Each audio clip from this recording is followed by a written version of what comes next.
नमस्कार दोस्तों, मेरा नाम है अजय प्रजापति। स्वागत है आपका हमारे YouTube channel Ajay Prajapati electrical classes में। हम मध्य प्रदेश में होने वाली लाइन मैन की भर्ती के लिए एक निःशुल्क YouTube पर इलेक्ट्रिकल का कोर्स लेके आए हैं, जिसमें हर गरीब से गरीब बच्चा पढ़ सके। इसके लिए हम पूरा आपको जितने भी चैप्टर है उसको कवर कराएंगे, जो आपके दूसरी एग्जाम में भी काम आ सकता है। यदि आप MP लाइनमैन की क्लासेस या आप उसकी वैकेंसी की नहीं प्रिपरेशन कर रहे हो, तो आप दूसरी वैकेंसी की प्रिपरेशन भी हमारे यूट्यूब चैनल से कर सकते हैं। तो हम जो फ्री क्लासेस स्टार्ट कर रहे हैं, ये पूरी तरह से निःशुल्क है। ये पूरे सारे यूट्यूब पे आपको इसकी क्लासेस मिलती रहेगी रोज। तो सबसे पहला हम चैप्टर इसके लिए पढ़ा रहे हैं आपको आवेश, जो हिंदी में इसको आवेश बोलते हैं और इंग्लिश में हम इसको बोलते हैं चार्ज। तो ये होता क्या है? तो अभी तक आपने हमारे चैनल को सब्सक्राइब नहीं किया हो तो सब्सक्राइब कर लीजिए और बेल आइकन पे प्रेस कर लीजिए। तो सबसे पहले हम पढ़ते हैं आवेश, यूनिट नंबर फर्स्ट। चार्ज होता क्या? तो चार्ज, अब कैसे चार्ज बना? तो चार्ज होता है प्रकृति में व्याप्त सभी वस्तुएं में एक काल्पनिक गुण होता है, आकर्षण और प्रतिकर्षण का बल। आपने देखा होगा दुनिया में हर वस्तु में दो ही गुण होते हैं, या तो आकर्षण का होता है, प्रतिकर्षण। या तो आप आसपास आती है या एक दूसरे से दूर जाती है। जिसमें भी ये बल अनुभव करता है, वो उस गुण को हम क्या कहते हैं? आवेश। तो आपको समझ में आ गया कि आवेश किसे कहते हैं। अब आवेश की किसने पता है कि आवेश क्या है और कहां से डेवलप हुआ? तो सबसे पहले एक वैज्ञानिक थे जिनका नाम था थेल्स। थेल्स नामक वैज्ञानिक ने थे जिन्होंने 2500 साल पहले उन्होंने करवा एक एम्बर यानी कांच की छड़ थी और उसको रेशम के कपड़े से रगड़ा। एक कांच की छड़ ली उन्होंने और रेशम के कपड़े से जब रब करा और कागज के छोटे छोटे टुकड़ों को उस कांच की छड़ के पास ले गए, तो जो कागज के टुकड़े थे वो इस कांच की छड़ के आसपास क्या हो गए? चिपक गए। तो उन्होंने इसी को नाम दिया इलेक्ट्रो या इलेक्ट्रिकल नाम दिया। ये जिस विलेज में थे थेल्स नामक वैज्ञानिक, उन गांव का नाम था इलेक्ट्रो, और उसी के नाम पे ये नाम बना इलेक्ट्रिसिटी, और हिंदी में इससे नाम दिया गया विद्युत। तो आपको समझ में आया होगा कैसे आवेश को उत्पन्न किया गया, यानी सबसे पहले आवेश को कैसे बताया गया।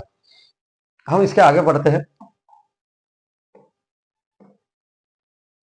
अब आवेश कितने प्रकार के होते हैं?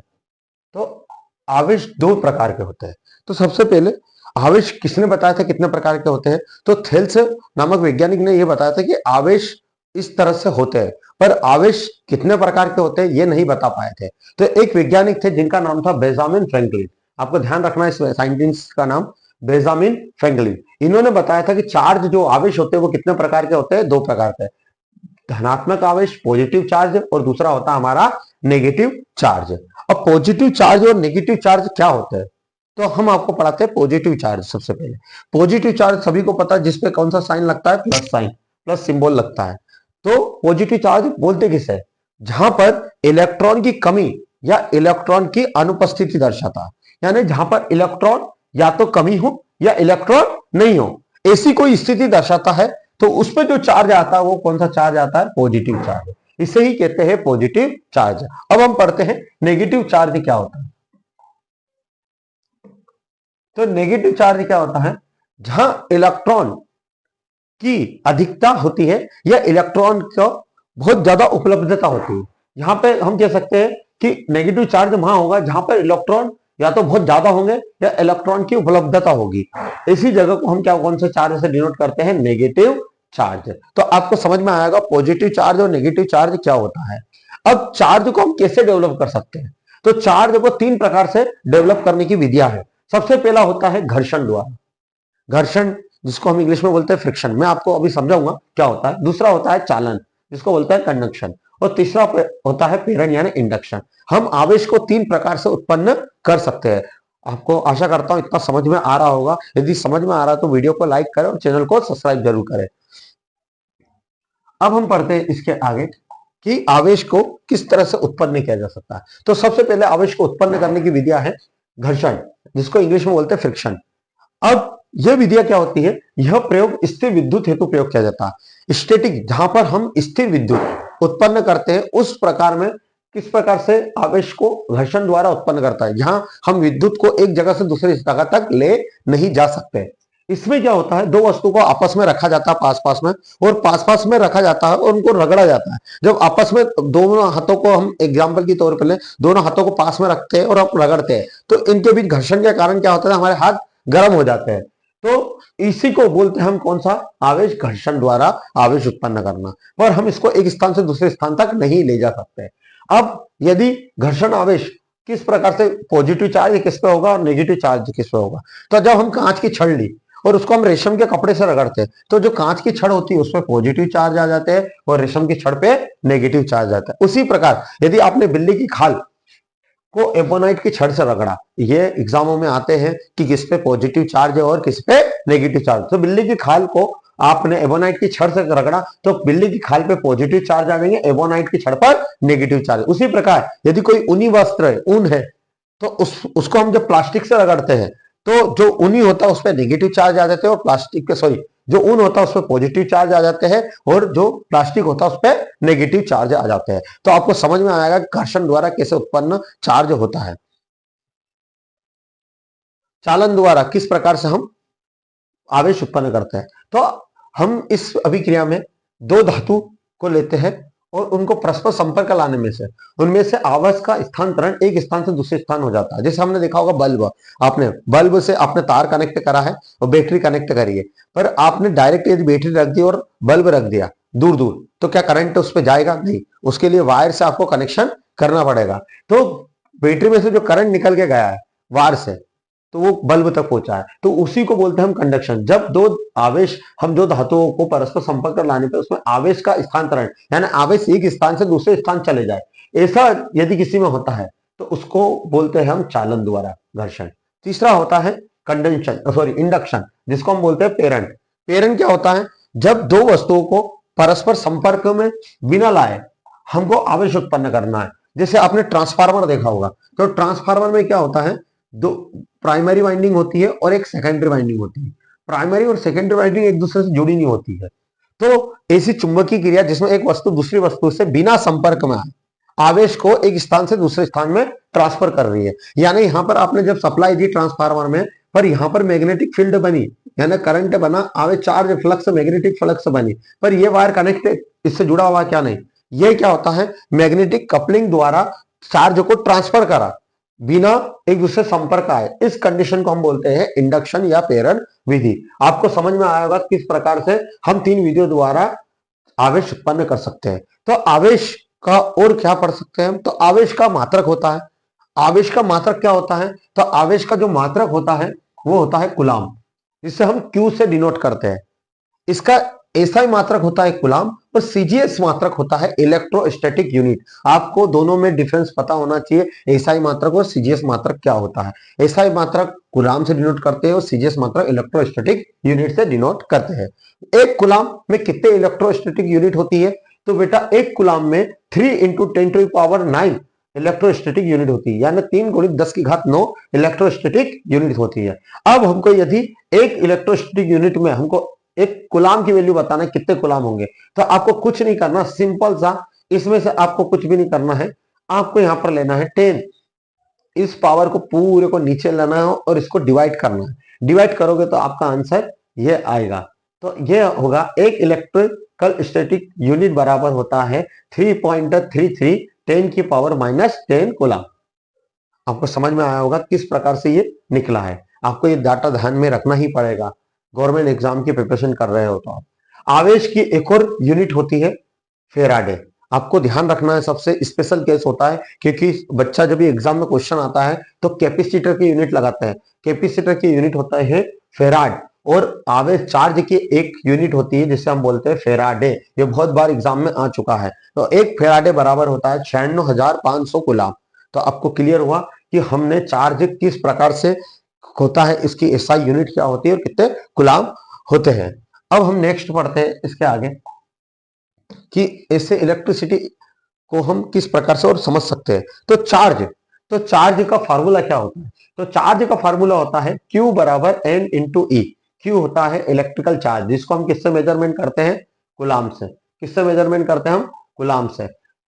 N होता है is the number of the electrons, यानी कितने इसमें इलेक्ट्रॉन फ्लो हो रहे हैं। जैसे मान लीजिए ये कॉपर का वायर है, एक कॉपर के वायर में कितने इलेक्ट्रॉन फ्लो हो रहे हैं, ये कौन बताएगा?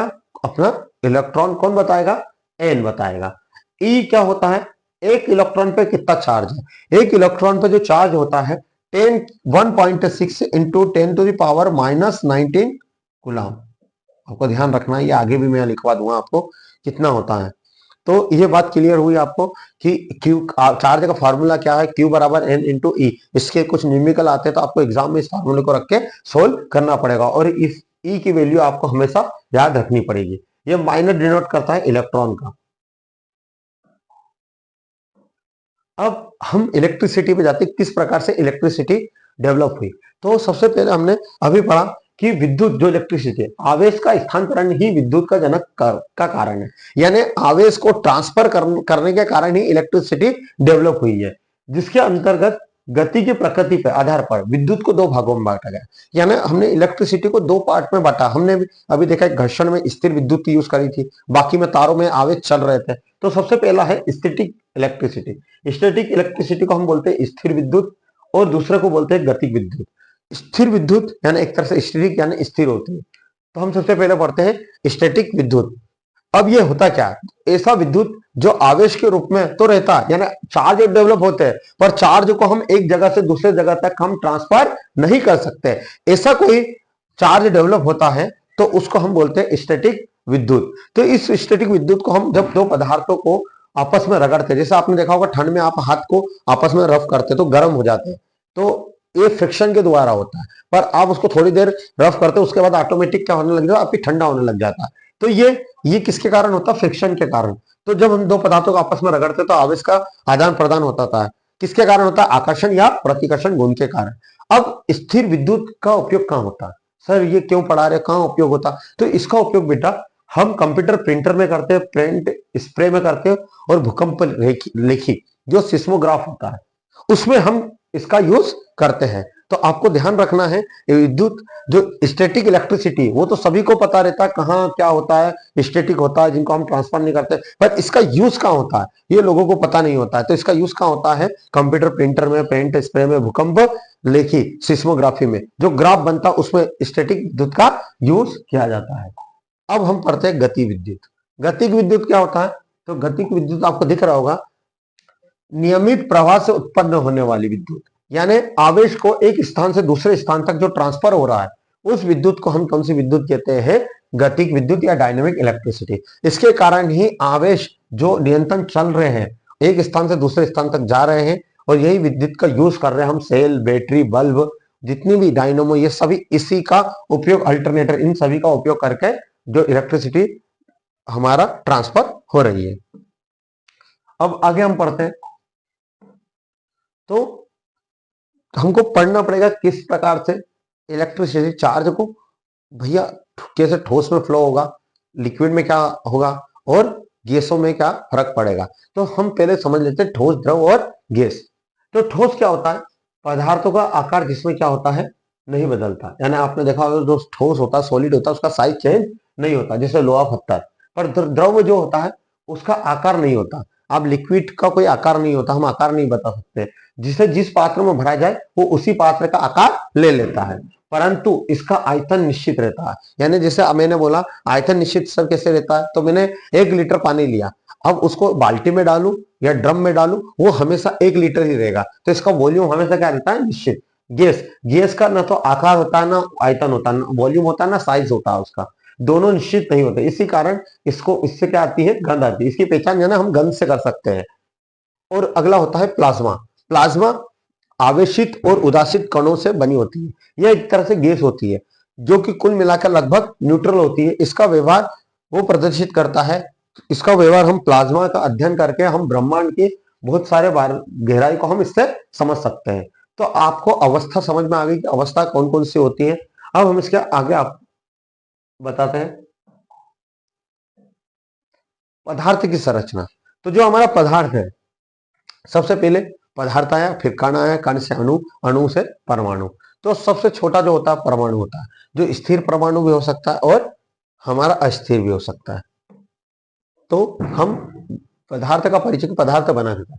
विद्युत को समझने के लिए पदार्थ को समझना बहुत जरूरी है, नहीं तो आपको समझ में नहीं आएगा। तो सबसे पहले विद्युत को समझने के लिए पदार्थ होता क्या, तो पदार्थ वो होता है जो स्थान घेरता है जहां भार होता है। यानी मैं भी कह दूं मैं भी एक क्या हूं, पदार्थ हूं। जैसे भाई पदार्थ उसको कहते हैं जो स्थान को घेरता है, यदि मैं हूं एक जगह को, मैं अभी खड़ा हूं तो एक जगह को घेरा हुआ, मेरा कुछ वजन है, तो मैं भी एक क्या पदार्थ। दुनिया में हर चीज कहीं ना कहीं क्या है, पदार्थ है। तो मूल रूप से पदार्थ को तीन भागों में बांटा गया है, ठोस, द्रव और गैस। पदार्थ वह सूक्ष्मता कण होता है जिसको हम बांट नहीं सकते, विभाजित किया जा सकता, सॉरी, वो सूक्ष्म कण होता है, छोटा छोटा कण जिसको हम क्या कर सकते हैं, विभाजित किया जा सकता है। वो क्या कहलाता है, हमारा अणु कहलाता है। क्या कहलाता है, अणु। अणु के सूक्ष्म कण में पदार्थ के सभी भौतिक और रासायनिक गुण विद्यमान होते हैं, यानी आप में उसमें भौतिक गुण भी होंगे और रासायनिक गुण भी होंगे। अब हम पढ़ते हैं परमाणु। परमाणु क्या होता है, परमाणु केवल एक रासायनिक अभिक्रिया में जो भाग लेते हैं और यह कभी भी स्वतंत्र अवस्था में नहीं होते, उसे हम परमाणु या एटम कहते हैं। अब परमाणु के तीन मुख्य कण होते हैं। सबसे पहला होता है हमारा इलेक्ट्रॉन।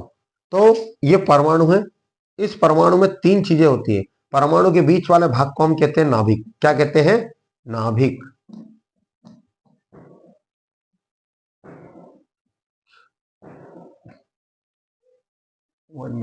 थोड़ा सा इश्यू आ रहा है, अभी क्लियर हो जाएगा। आप कंटिन्यू बने रहिए हमारे चैनल पे।